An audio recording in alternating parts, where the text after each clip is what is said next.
오늘 아침은 로마서 11장 13절에서 24절까지의 말씀을 현대인의 성경 번역으로 읽고 묵상하며 기도로 하나님 아버지와 교제하시는 경건 생활을 하십니다.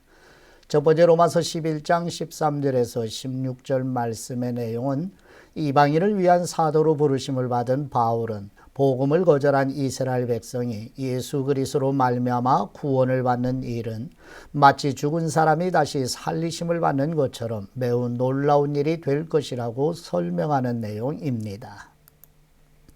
로마서 11장 13절 말씀, 나는 이방인 여러분에게 말합니다. 내가 이방인의 사도가 되었으니 내 직분을 자랑스럽게 여깁니다. 나는 어떻게 해서든지 내 동족의 마음속에 질투심을 불러일으켜 그들 가운데 몇 사람이라도 구원하기를 바라고 있습니다.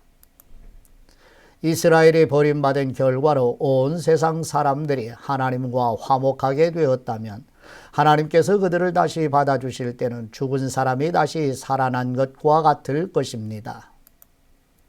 처음 익은 곡식가루가 거룩하면 떡덩이도 거룩하고 뿌리가 거룩하면 가지도 거룩합니다. 아멘. 두 번째 로마서 11장 17절에서 19절 말씀의 내용은 참 감람나무 곧 유대인이 꺾인 자리에 돌 감람나무인 이방인이 참 감람나무에 접붙여지므로 참 감람나무로부터 진액을 함께 받는다는 비유로 이방인의 구원의 비밀을 설명하면서 이방인들도 자만하지 말고 겸손할 것을 권고하는 내용입니다. 로마서 11장 17절 말씀, 참 감람나무 가지 얼마가 꺾이고 돌 감람나무인 여러분이 거기에 접붙여져서 참 감람나무 뿌리에 양분을 함께 받게 되었습니다. 그렇다면 접붙임을 받은 여러분은 그 꺾인 가지들에 대해서 자랑해서는 안 됩니다.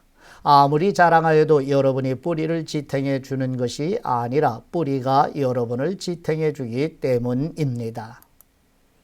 그러면 여러분은 우리의 접붙임을 위해서 가지들이 꺾여졌다고 말할 것입니다. 아멘.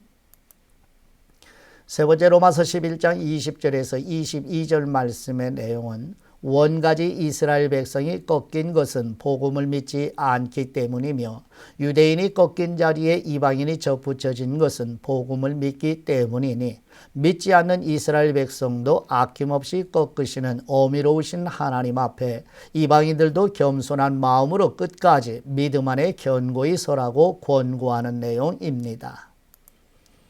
로마서 11장 20절 말씀, 그렇습니다. 그들은 믿지 않음으로 꺾여졌고 여러분은 믿음으로 접붙여졌으니 교만하지 말고 두려워하십시오.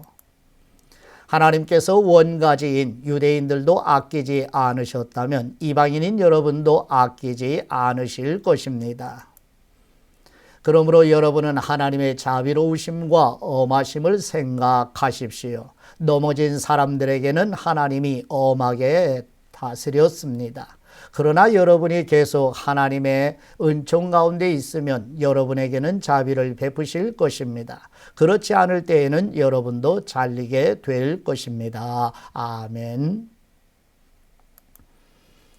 마지막 네 번째 로마서 11장 23절에서 24절 말씀의 내용은 본래 돌 감람나무였던 이방인이 하나님의 전능하신 능력으로 참 감람나무에 접붙임을 받았다면 참 감람나무인 이스라엘 백성이 복음을 믿어 돌이킬 경우 이스라엘 백성들이 접붙임을 받을 것은 더욱 확실하다고 설명하는 내용입니다.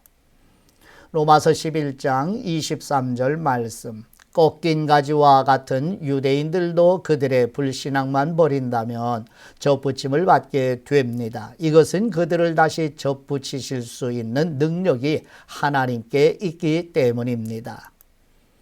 원래 돌 감람나무였던 여러분이 거기서 잘려서 참 감람나무에 접붙임을 받았다면 원가지인 이 사람들을 본래의 참 감람나무에 접붙이는 일이야 얼마나 더 쉽겠습니까? 아멘.